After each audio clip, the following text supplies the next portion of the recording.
Bonjour à toutes et à tous, ici c'est Havard et on se retrouve aujourd'hui pour une nouvelle vidéo sur la chaîne Eureka. J'espère que vous allez bien.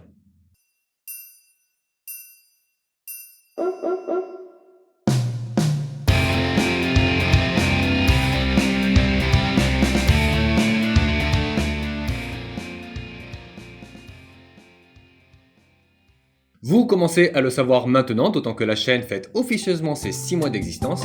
Ce sont les abonnés qui décident des thèmes que je vais développer au fil des épisodes chaque semaine, thèmes dont la liste complète figure en fin de vidéo. Tu veux pas nous l'afficher maintenant, vite fait?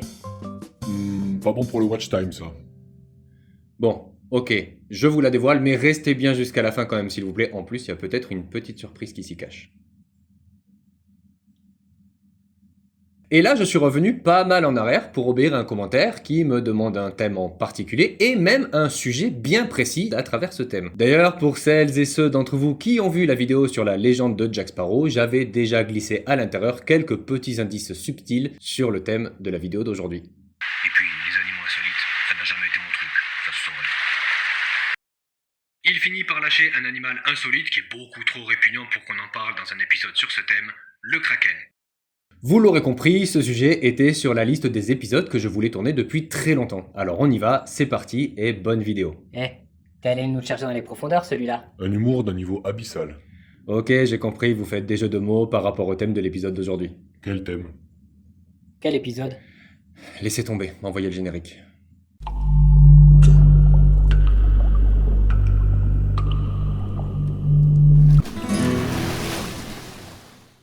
Nous allons donc aborder le thème des animaux insolites et plus particulièrement de ceux qui vivent dans les profondeurs abyssales et même au-delà.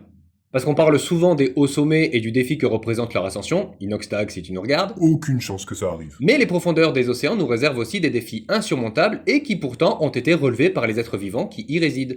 Et si le mont Everest, plus haut sommet de la planète, culmine à 8848 mètres, les plus grandes fosses océaniques peuvent atteindre une profondeur nettement supérieure. C'est notamment le cas de la fosse des Mariannes, située dans l'océan Pacifique et qui a été mesurée à 11 034 mètres. Ne me dis pas qu'il y a des animaux qui vivent là-dedans. Attends le gris, n'allons pas trop vite en besogne, laisse-moi d'abord un petit peu creuser le sujet.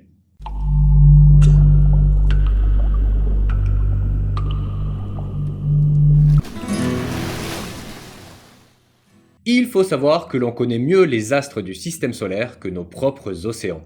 Cela est principalement dû à deux facteurs, la différence dans l'allocation des fonds puisqu'on dispose d'un budget 5 fois plus important pour visiter l'espace que nos fonds marins, et dans les défis technologiques et humains que nous imposent ces univers gigantesques. À défaut de connaître par cœur nos océans, nous avons quand même une vague idée de leur ampleur. Et comme il existe plusieurs zones pour mesurer l'espace, que Monsieur Pourpre connaît par cœur j'imagine, On a la troposphère, la stratosphère, la mésosphère, la thermosphère et enfin l'exosphère quand on parle de l'atmosphère terrestre, puis l'espace avec un grand E au-delà de la ligne de Kármán située à 100 km d'altitude. voilà merci, et bien de la même manière il existe également des zones sous-marines. On ferait pas un épisode sur l'espace, plutôt? Une prochaine fois peut-être. On commence notre plongée par la zone littorale entre 0 et 200 mètres de profondeur, puis la zone mésale entre 200 mètres et 1000 mètres sous la surface des eaux. Bah c'est déjà pas mal. Oui, et c'est que 1/10 de la profondeur totale connue. Ensuite vient la zone abyssale entre 1000 et 4000 mètres de profondeur. Plutôt 6000 mètres, non? Eh ben ça dépend. Effectivement pour beaucoup, la zone abyssale va jusque là, mais la zone qui se situe entre 4000 et 6000 mètres de profondeur a des conditions tellement spécifiques qu'on l'appelle souvent la zone bathyale ou la zone abyssale profonde. Puis vient la zone hadale qui regroupe tout ce qui se passe au-delà de 6000 mètres de profondeur, si tant est qu'il s'y passe quelque chose. C'est vrai qu'on n'y descend pas tous les jours en vacances. D'ailleurs, pour résumer, je ne résiste pas à l'envie de vous donner quelques chiffres. On compte à peu près 600 astronautes qui ont visité l'espace depuis 1961 avec plus de 400 vols spatiaux habités, ceci incluant les missions autour de l'ISS. Cela a servi, entre autres, à cartographier à 100% la surface de la Lune. En comparaison, l'être humain n'a réalisé que 5 plongées habitées dans la zone hadale, dont celle historique de Jacques Piccard et Don Walsh en 1960 à bord du Trieste, ou celle dont nous avons plus ou moins parlé de James Cameron avec le Deep Sea Challenger en 2012. On n'en a pas du tout parlé, on a juste dit que pour les besoins du Titanic... Oui, je sais, j'ai essayé juste de faire un lien entre les deux vidéos. Au final, on estime avoir cartographié environ 20% des fonds marins seulement. Alors, on est bien gentil en se demandant si les extraterrestres existent, mais on oublie que peut-être un jour, nous ferons la connaissance d'infraterrestres ou abyssoterrestres qui se situeraient dans ces mondes inexplorés. Et ça ferait un super film en plus. Et si je vous dis maintenant que tout ça, les zones, les abysses, l'atmosphère terrestre et la conquête de l'espace évidemment, sont complètement hors sujet par rapport à cette vidéo, vous me croirez? Super, tout ça pour ça. Bon, en fait, c'est pas vraiment hors sujet, mais dans cette vidéo, nous sommes plus censés parler de strates de colonnes d'eau plutôt que de zones marines. La différence, c'est que les zones telles que décrites précédemment est plus une découpe horizontale qui va nous informer sur les fonds marins et leurs substrats, tandis que la colonne d'eau est une découpe verticale qui va nous renseigner sur la profondeur, la lumière, etc. bien plus pratique et pertinent pour parler des espèces qui les peuplent. Mais pour simplifier cette vidéo le plus possible, j'ai décidé de prendre comme référentiel les zones plutôt que la colonne d'eau. J'espère que vous ne m'en voudrez pas. Retenez simplement que zone marine égale fond marin et que colonne d'eau égale profondeur de l'océan. Bah, commence par ça la prochaine fois.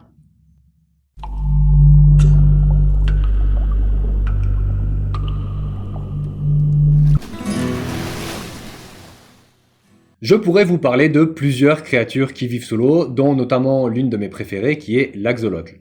Mais on va se garder ça pour une prochaine fois, déjà parce que j'aimerais que cette espèce insolite soit l'objet d'une vidéo à part entière, et surtout parce que ce serait un peu de la triche, l'axolotl vivant effectivement dans l'eau, mais à 2000 mètres d'altitude au Mexique dans des lacs bien spécifiques. On est donc assez loin des abysses et du sujet de la vidéo.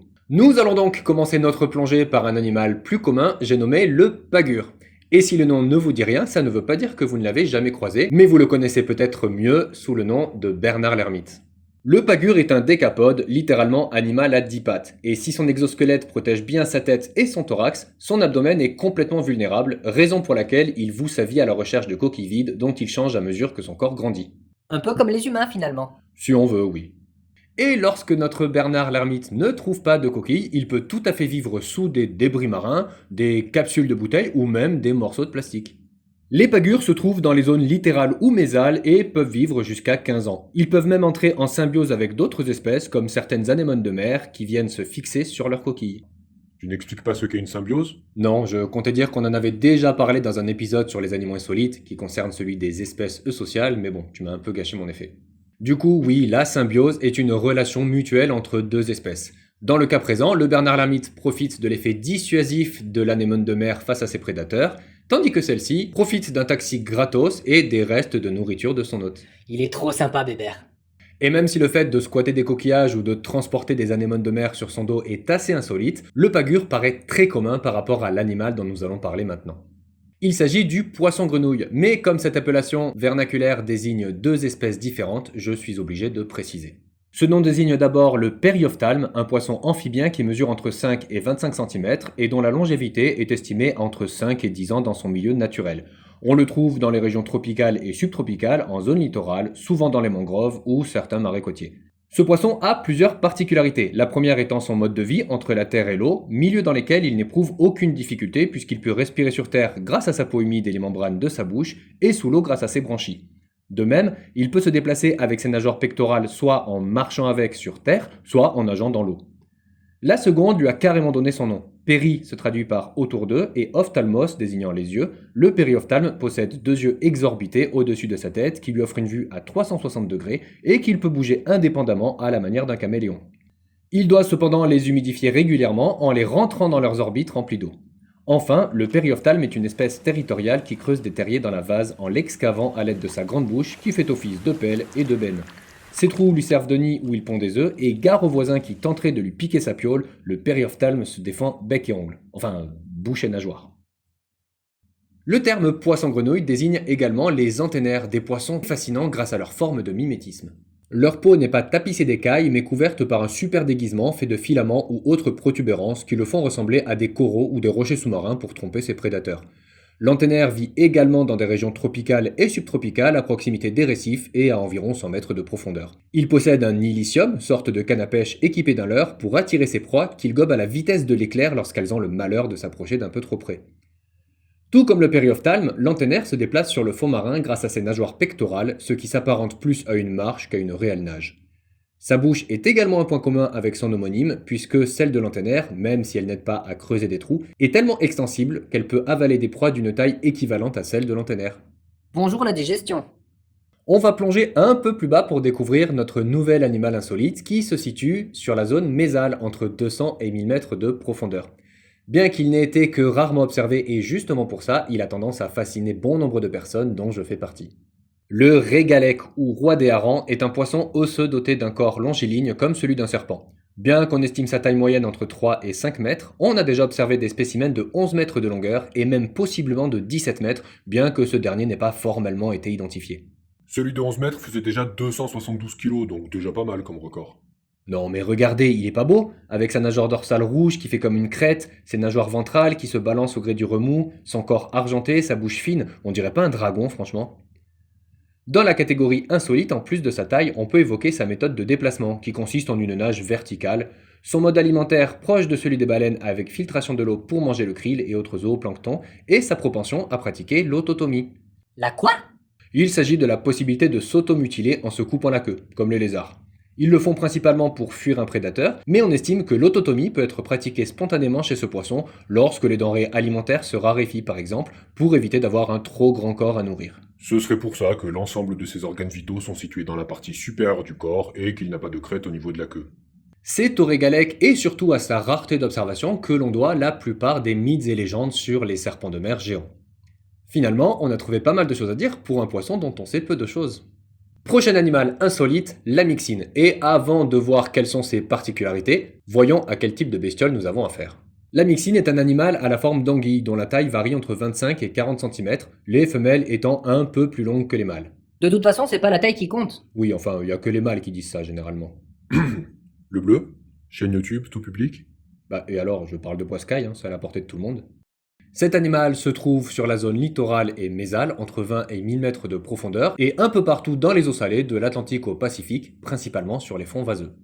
Mais même si elle a l'air assez commune, elle doit son apparition dans cette vidéo à son mécanisme de défense. En effet, la myxine sécrète une fibre sèche, la mucine, qu'elle expulse lorsqu'elle est la proie d'un prédateur.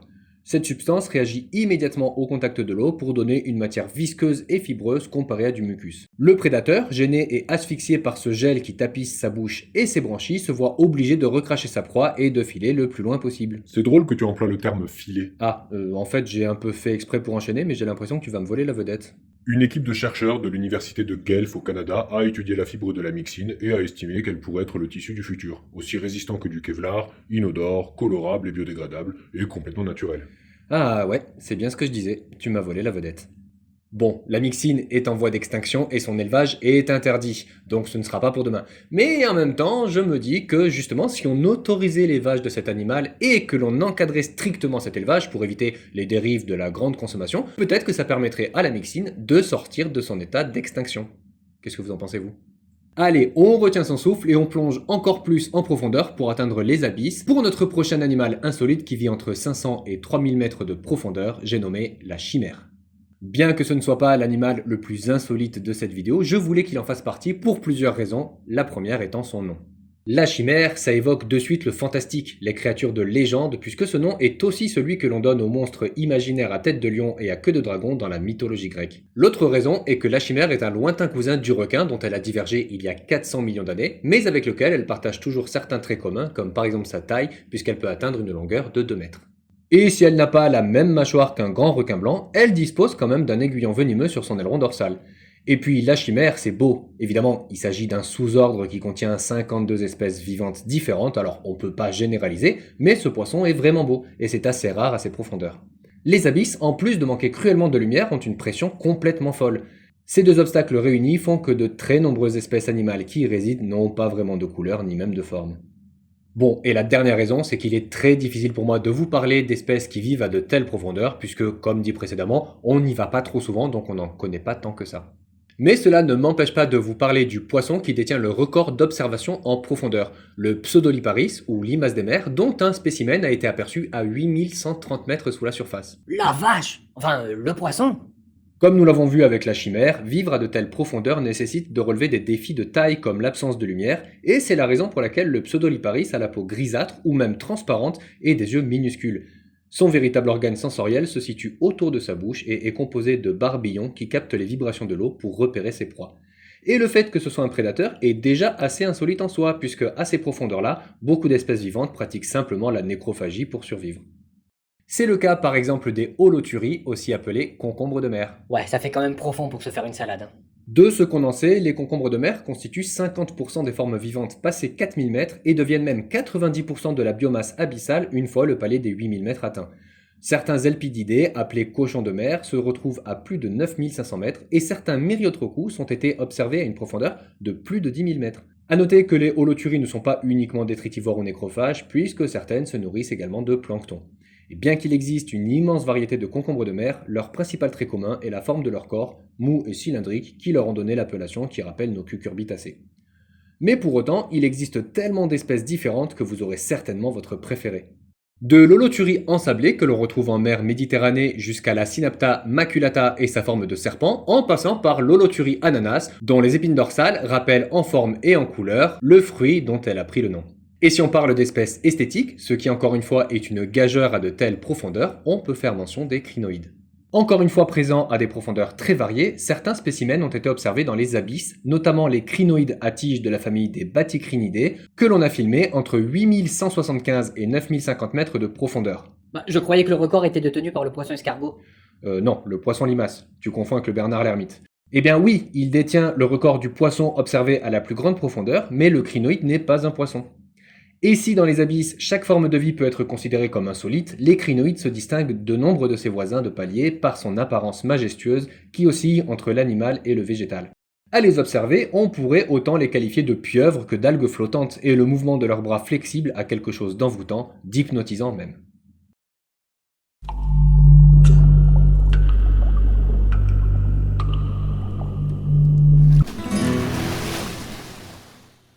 Bon, j'espère que vous avez réussi à retenir votre souffle, on a quand même plongé très profondément dans nos océans. Alors, juste pour me rassurer, si celles et ceux qui sont toujours là peuvent s'abonner à cette chaîne si c'est pas déjà fait, mettre un petit like à cette vidéo, ça me réconforterait pas mal. Tes techniques pour récolter des abonnés sont de pire en pire. On fait ce qu'on peut, hein.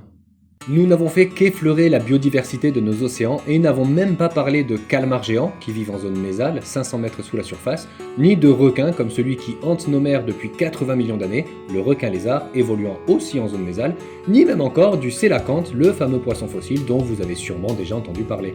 Ce serait donc un peu grossier de ma part de dire que le sujet est traité à 100%, d'autant qu'on a parlé de beaucoup d'espèces pélagiques, donc qui vivent plus proches de la surface. Et même concernant uniquement les abysses et sa faune, on nage dans l'inconnu. On connaît environ 17 000 espèces abyssales, et selon les biologistes marins, cela ne représenterait que 5 à 10% de la biomasse animale vivant dans les abysses. Certaines espèces sont même tellement rares à observer qu'elles ont longtemps oscillé entre cryptozoologie et véritable biologie marine. Je fais notamment référence au kraken dont nous avons parlé sur la vidéo précédente.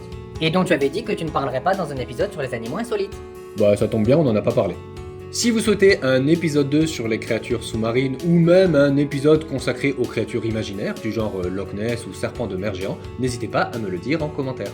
Profitez-en pour me dire dans l'espace commentaire quel sujet vous voulez que j'aborde pour le prochain épisode. La liste de ces thèmes figure à la fin de la vidéo, rassurez-vous, ce n'est plus très long. En attendant, c'est la fin de cette vidéo, j'espère qu'elle vous a plu, je vous remercie infiniment de l'avoir visionnée jusqu'au bout. Nous, on se retrouve pour un prochain épisode, d'ici là, dites bonjour à vos proches de ma part et prenez soin de vous. Ciao! Et voilà, il parle de thèmes, il appelle les gens à s'abonner, à choisir le prochain sujet, et il balance une image comme ça avec des thèmes dont il a jamais parlé. Moi j'aime bien le thème science et technologie. Je trouve qu'il y a plein de sujets qui pourraient faire de bons contenus. Oui, encore des trucs savants, pourquoi il ferait pas un truc pour moi un peu? Ouais, tu proposes quoi? Ah là comme ça j'ai pas d'idée, mais ça se creuse. Bon, en attendant, vous voulez quel thème pour la prochaine fois? Oh, la science ou les faits historiques, ce serait bien. Non mais c'est pas toi que je demande, c'est aux gens qui regardent. Mais plus personne n'est là, il reste jamais jusqu'au générique de fin. Ah bon? Bah, dommage.